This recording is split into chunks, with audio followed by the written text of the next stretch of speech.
everybody. I'm Toni Dominique, and I had the esteemed pleasure of doing media at Dragoncon for 2022. And I wanted to bring you guys along to see what they had going on. Because, listen, they had 5 hotels, host hotels: the Hilton, the Marriott, the Sheraton, the West End, the Regency, Hyatt Regency, okay? And listen, they all were packed to the brim. And then the dealer room, I mean, you know what? There was just so much to explore. Let's just go check it out.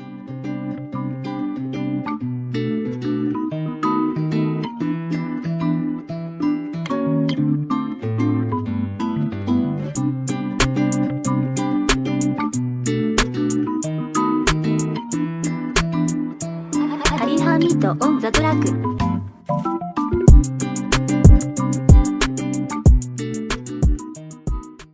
Y'all, Dragoncon is all about diversity, and if you know Atlanta, you know Atlanta is a city of super diversity. So I wanted to see some people here that look just like me and hear what they had to say. So let's check them out. Hey everybody, it's your girl Toni Dominique, and y'all know what I'm here for. I am here to see the diversity all the way through Dragoncon, and I have this amazing cosplay here. How are you? I'm good. How are you? What's your name? Sydney. Sydney. Yeah. How long did it take you to put all this together? The body paint alone, 2 hours. The rest of it, another hour to set up. And then, thankfully, I didn't have to make it. Right, that's true. Is this your favorite game to play? Or do you play games at all, I should ask? No, I did. This was one of my favorite, of course. That's why I had to. And then he got older and got a little bit more my body type, so He was like, went with it was perfect. Couldn't do young Kratos. Had to do old one. So specifically about Dragoncon, how long have you been coming here? About 5, 6 years now. 5 or 6 years. And what's your favorite part about Dragoncon? Just the people coming here, hanging out. And I go to a few panels, but mostly I just hang out in the hotels and just watch, take photos of my favorite costumes. Hopefully I'm dressed up nice enough that people want to take photos of me. And is this the only cosplay you have, or do you have a couple more? I've done, thank you. I've done Bane. I've done Rukia from Bleach. Dyed the beard purple and everything for that one. That was fun. I've done a few others, but this is my most in-depth and extensive one. Are you bringing all those for this whole entire weekend? Nah. The new game's coming out, so I'm just gonna rock this twice. Gotcha. And then maybe do something on Sunday, but this is Friday, Saturday. All right. The big days. Thank you so much for the opportunity. All right, thank you. Hey everybody, I have met Shannon. As y'all see, she has Star Trek. Hey, she's like from a whole nother galaxy. No, I'm just joking. But anyway, how are you? I'm good. How are you? Thank you for the opportunity to interview you. I want to ask you first, how long have you been coming to Dragoncon? Ooh, 5 years. 5 years. And what made you choose Dragoncon to come to? I used to do cons in California before I moved to Atlanta. I knew this one was all about costumes and run by fans, which is what's key. And I just wanted to check it out and been coming back since. So what's your favorite part about Dragoncon? Ooh. Honestly, BYOB. BYOB, a woman after my own heart. After my own heart. Thank you. So as you look around, you've been coming for 5 years. What's the biggest growth that you've seen so far? I think the biggest growth, I have seen increased diversity and cosplayers willing to take risks to dress up as people that maybe is not a person of color. It's just like, no, you should be able to tell what my costume is. Doesn't matter skin tone. My outfit should be kind of locked tight, so that way you know exactly who I am. And I feel like it's growing every single year. And that's what I really appreciate about here in Atlanta. Yeah. Absolutely, because Atlanta is a place where you can kind of be yourself, and it's very diverse in itself. Yeah. So I will ask also, last question, are you staying here the whole time? Yes, I will be going all of the days. And I said that was the last question, but I lied. My actual last question is, do you have a separate cosplay for every time? Yes, I have one for every day. Change it up. Make it all easy. In the same realm, or is it all different? They're different. We're doing Pokemon one day. We're dressing up as grunts from Pokemon Go, and we're doing Officer Jenny, Nurse Joy as well. And we're also doing a Harry Potter one. That's the last one. And we make my baby dress up too. I was just going to say, I saw you had your family here. Do you see this as a family-friendly event? Yes. Bring your kids. It's fun. You can get them worn out and they'll have a great time. Thank you so much. Nice meeting you. Nice to And as meet y'all you. know, I'm trying to find the diversity out here in Dragoncon, okay? And so I have this wonderful character, Marcus. How you doing, Marcus? And he has his own character called Priest. Tell us about it. Well, priests is from a race pretty much that was developed in the medieval times, and they were wiped out though. But the church adopted them and trained them out to fight extraterrestrials. Well, not extraterrestrials, but things that go bump in the night. Okay. Do you have like a comic that you're making, a movie that you're making? Working on that though, but like I said, adulting, time, money, time. Budget makes all the difference. So, how long have you been coming to DragonCon? This would be my fourth year. It went me five. Let me see. I started in 2017, 18, 19, 21. No, I missed 20, 21. So this will be my fourth year. Have you cosplayed every year? Yes. What is your favorite part about DragonCon? Atmosphere, pretty much though, just meeting everyone, having a good time and everything, getting a chance just to really unwind, literally, like escape from reality a little bit, meet all the cool people, meet people that live very far away, and they all congregate here at the con. Are you from Georgia? No, I'm from Alabama. Did you drive here from Alabama? Yes. So are you staying the entire time or just 1 or 2 days? Well, this is my first time actually been able to stay the whole time. So every time I've came, I stayed Saturday night, and then I went back home because of church. So like I said, I'm looking for the diversity here in DragonCon because, it's a thing.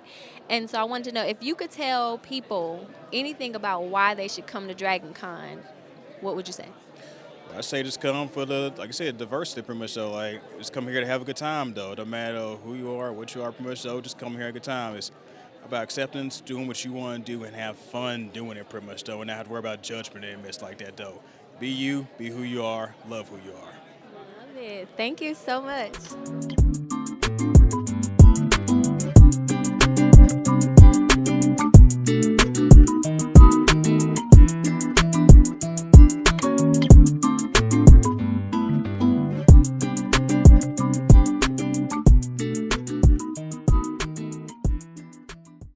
What up, y'all? This is TJ Sterling, President Lead Artist of Dragoncon. I'm here at DragonCon 2022. And we got some amazing stuff. I'd love to tell you guys about this. Joystick Angels, an all-ages space opera centered around a young man, a group of pilots, all young people of color that are trying to save the universe from an evil alien empire. If you like Guardians of the Galaxy or Star Wars, you're gonna like this. And what's cool about this is that it actually has its own soundtrack. You scan that barcode right there, and you can actually get the instrumental music specifically made for the comic and listen along, and it kind of enhances the experience, helps you get deeper into the story.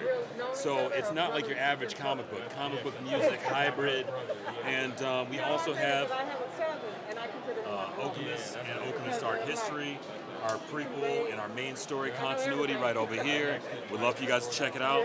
This is a sci-fi martial art action story about a man of color that has a latent human power that could potentially save the world of futuristic time travelers. So sci-fi martial art time travel, space opera, we got everything. Amazing black comics, raecomics.com. Hey everybody, it's Toni Dominique, and I am here with Greg. And as y'all see, listen, y'all know I am trying to find the diversity. I keep trying to tell y'all that. But anyway, they have this booth, and apparently they get this every year. How many years have y'all been with this booth? At DragonCon? Since like 2017, I think. 2017? Yeah, I think so. What made y'all choose to come and bring this here at DragonCon? Oh, we live here, so, and we had been, like, I think he vended with somebody before, but when we got Tuskegee Airs, we got to hit DragonCon, all the large conventions in the United States. So we do a lot of conventions, and DragonCon is always going to be one of them.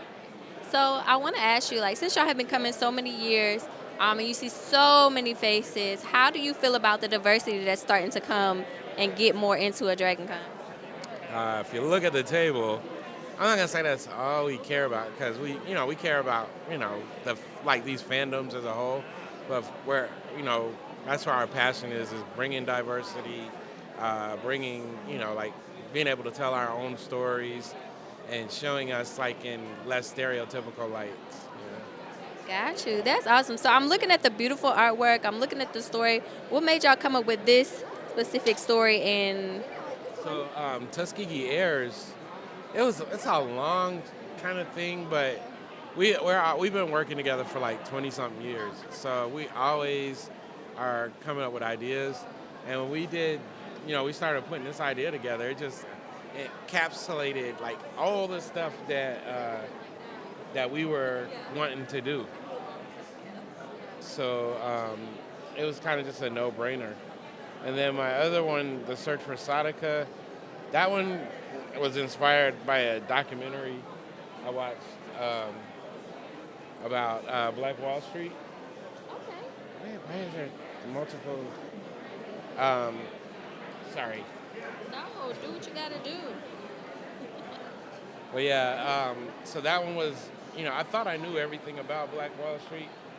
Obviously I didn't, because I watched this documentary that kind of just blew my mind, and I had a dream, and that's how this story came to be. That's awesome.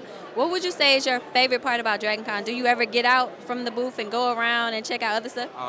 No, not like, we'll do panels and stuff sometimes, but we're mostly here. So it's weird because this is home for us. So we have we have fans all over, but we have like a different level of fans here. So it's like if we're not at our table, we might get, beat up. Because you know how long it takes to get in here? You have to wait in line, all that stuff. So people will be like, where you at? Oh man, I'm at a panel. And then they start doing like this, and I don't want to fight. I'm not here to fight. So we be at our table most of the time, and then get out and do hood rat stuff at night. Hood rat stuff at night. What's your favorite parties to go to then? Oh man, I just do my own, or like hang out with certain people or whatever, but I don't really do the parties. I don't even know where to, we'll walk around and we look for the parties. All I see is people just out everywhere doing stuff. So it's like, I don't know if there's really parties. I don't know. Maybe I'm not in that loop. There are really parties. You got to get into it. Last question. I heard you say that you're the writer and he is the author. So, well, he's an artist, but we co-write Tuskegee Airs. We write this one together. And then I write this one on my own. Got you. Okay. So, real last question. I'll be lying sometimes when I say last question. The last question is, what is your creative process like when you're trying to create a comic? It's so much. It really depends. Like, me and him, because we've been working together so long, so we have like this different kind of process where like if I'm hiring an artist out, then I have to, write this really detailed art script and all this stuff, send it to them. They'll send back, the pencils, and then we either approve or tell them we need adjustments. So they do like a really rough one. Like with my brother, the book that we're working on, this is the process that we're doing. We have an artist, he's in Chicago. So once we approve the thumbnails, like the rough pencils, then he goes in and, finishes the pages. Then he gives them to us, then we're sending them to our colorist. The colorist is gonna color, make it pretty. Then he's gonna send it back to us. Then we have to send it to the letterer that's gonna put like the word bubbles and all that on the pages. And then after that, I'm gonna either put a gun to his head or another graphic designer to get him to format the book the way that we want it. Then you send it to the printer, to send the files to the printer, and then hopefully you get books back. So this is truly a labor of love. Oh my God, yeah. I was in the DC Comics, the Milestone Initiative that they recently had, and they really showed us like the business side, so what we're doing, like especially with like Tuskegee Airs, it's me and him, and then we'll have like we've had some people help with coloring, little things here and there, but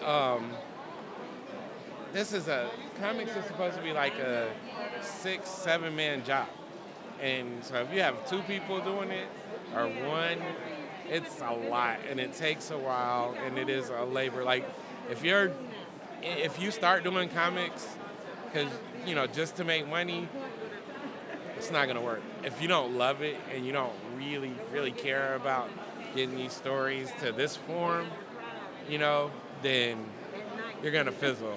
Like, you have to love it. And that goes all the way up. Like, if you're working for the major, like DC, Marvel, like, they're artists. This is one of the things I learned. They're artists.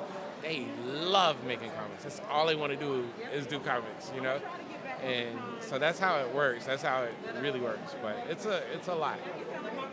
If you could give advice to the people out there who may want to get into the business or have started and they're getting discouraged, what would you tell them?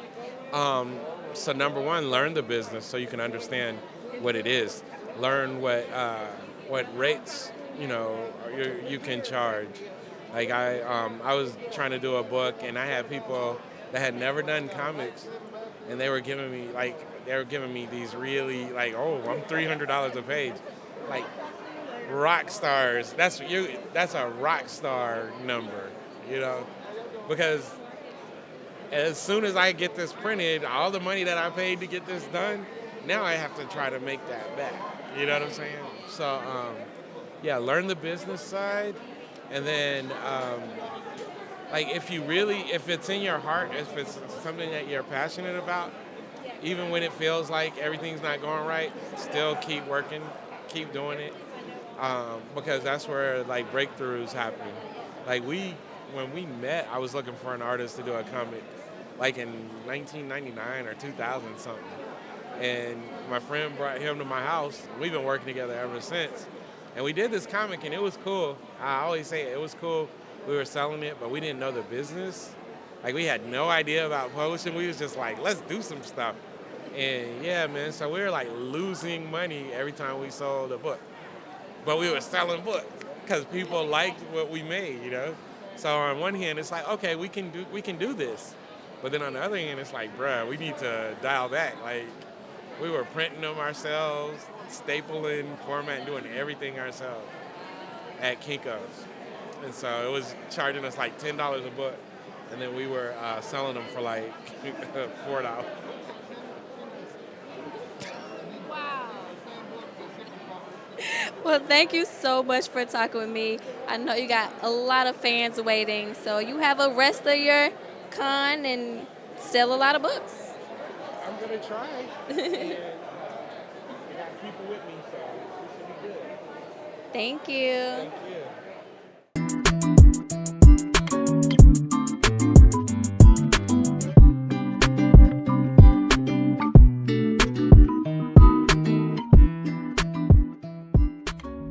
So my question is, when you think about your legacy and like the gentleman said, you possibly are a part of his childhood, until now, what do you want to be most remembered by?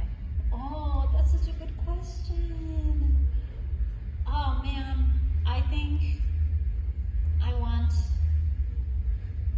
to be remembered that I'm not gonna cry on your video. That I kept going no matter what else happened. That no matter how things were hard, no matter how much like people said you can't do this thing, I kept on going till the end. Thank you. Thank you.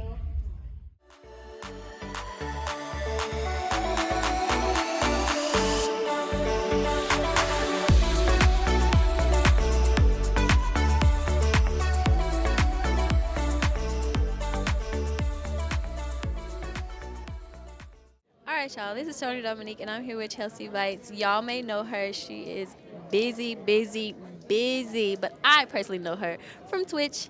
How are you doing? I'm sorry, I have to give hugs. How are you? I am great. I'm going to work on my mic training right now. I actually have this Go mic, and I yell in it all the time. So you're a pro. You were like, hello, everybody. I am Toni. And I was like, oh, wow, look at her teaching me again. I'm doing good. We're here at Dragoncon 2022. It's great to just be around people again at my favorite location in Atlanta. So I want to just tell you the rundown. So my thing here at Dragoncon is I have been noticing a lot more diversity as it's growing and growing and growing.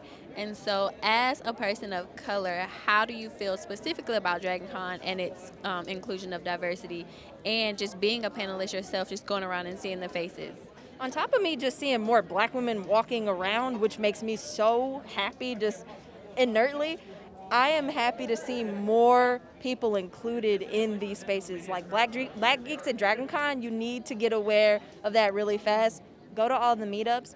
I will say I'm glad that I started doing panels, because in some panels that I did, they would talk about just generic ideas, or just generic discussions as like women. But I'd be the only black woman on that panel.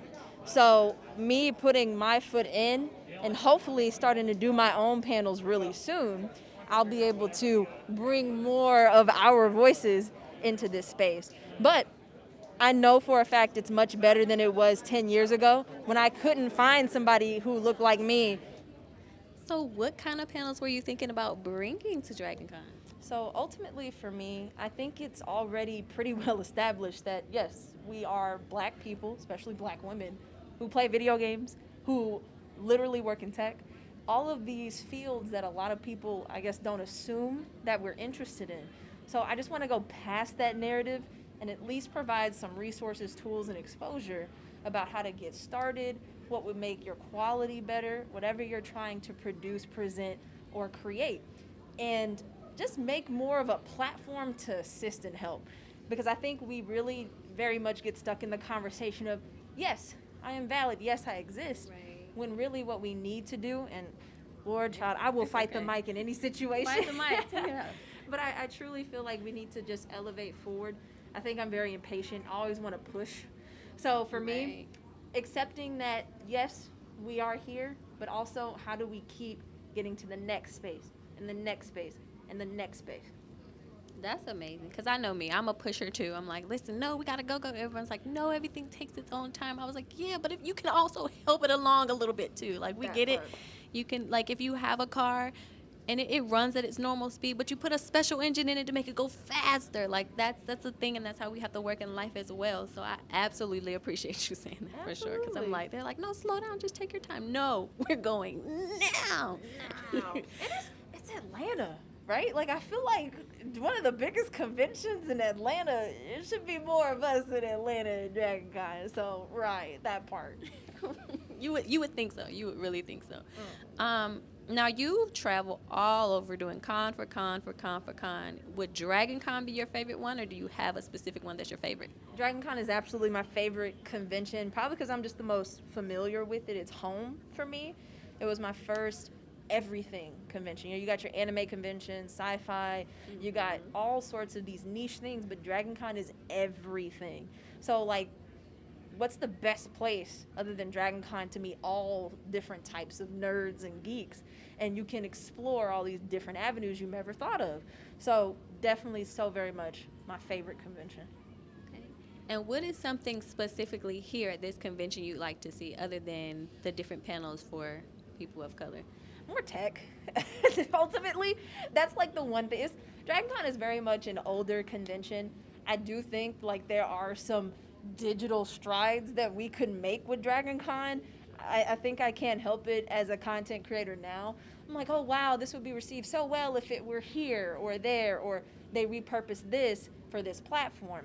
But I think it's time to expand as well, and definitely bringing in more computers. Like, it'd be cool to see like some competitive PC building panels, like speed building, designs, things like that. And maybe it exists in a small like section of DragonCon I don't know about, but I need it to be more popular. I think that'd be really cool. Would you lead that type of? Absolutely, for sure. Like, seriously, if I just needed to do a tear down and go part by part, like, hey, this is why you put this in here, because it makes your computer go vroom. Like, it's simple things like that. There could be a whole track on just that. So if I could be a part or head some of that, that would be great. Okay. And I also want to ask you, since you're a panelist and I know you're moving place to place, how did you get started in being a panelist for people that feel like they have a wealth of knowledge they want to share, or they just want to be someone that communicates the different things that are out there? So initially I wasn't expecting DragonCon to be a spot. where I would just be talking and doing panels. But when I learned about the digital media track specifically, and I was like, oh, people talk about streaming. People talk about photography and best lighting and quality. It very much was just like, how do I improve my craft? I found their Discord. They're very active on their Discord. A lot of Dragoncon panels and tracks are active on Discord. Okay. You very much have to communicate and talk. So I was very helpful. I whenever people had questions like, oh, how do I do this? I was responding. And eventually somebody was like, hey, do you want to talk on this panel? Because you seem to know a lot in this track. Right. And they invited me to come on, and that's how I became an attending pro here at Dragoncon, because I talked. I was talking to people about what they were talking about on those panels. So it was just a shoe-in. And how many years have you been coming to Dragoncon? Almost 10 years now next year. Yeah, I came back in 2013. Wow. Do you cosplay or anything while you're here? Oh, I did way more when I first came to Dragoncon. That was like the goal. 4 cosplays, all 4 days. Now I might have like 2 because I'm just running around talking, maybe getting ready for another panel, and just literally having these conversations on the go. All right. That is all I have for you. Thank you so much. You are wonderful. Thank you, You are Toni. my Yeah. favorite Twitch streamer. Oh I'm like, gosh, every time I meet a butter new me Twitch up. streamer, I'm like, oh my God, Chelsea, I'm sorry, I can't watch you anymore. I gotta go. That's so sweet. I appreciate that. So I just be out here like, hey guys, let's talk. Let's do that. And thank you. And you know what? Ironically, I'm not into computer stuff at all. Like, I am the worst tech person ever. But for some reason, like, you make it so interesting. I want people to know truly, like, you don't have to be like, oh yes, I can move the bits and bytes of like I can convert from decimal to binary, but you're gonna know how much hard drive space you have. Like, it's just this simple. And that's why I don't focus my stream just on computers, is I'm like, I'm a computer scientist, but is that all I am? Like, Right. no, it's a part of me. So it's a part of the stream. You don't have to be a whole tech head to be a part of a tech community. Absolutely. Thank you so much. You're wonderful.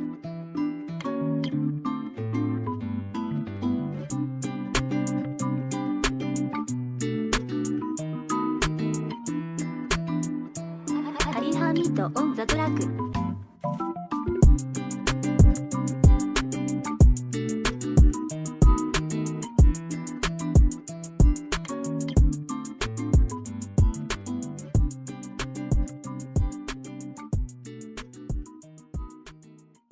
Y'all seen it. Y'all see what's going on. There were panels. There were people just hanging out, having a good time. And oh wait, you're looking at me like, wait a minute, where's the parties? Of course, Dragoncon has so many parties. I didn't go to all of them, but I at least wanted to capture just a little bit so you can get a little tease of what they have going on.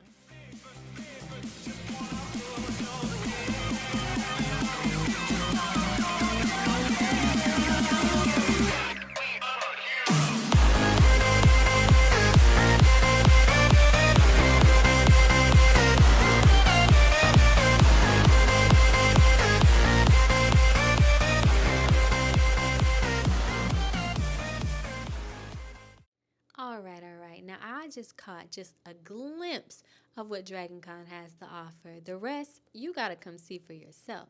So make sure you're here next Labor Day weekend in Atlanta if you want to experience it. I'm telling you, it's well-deserved, lots of fun, and you need to be here.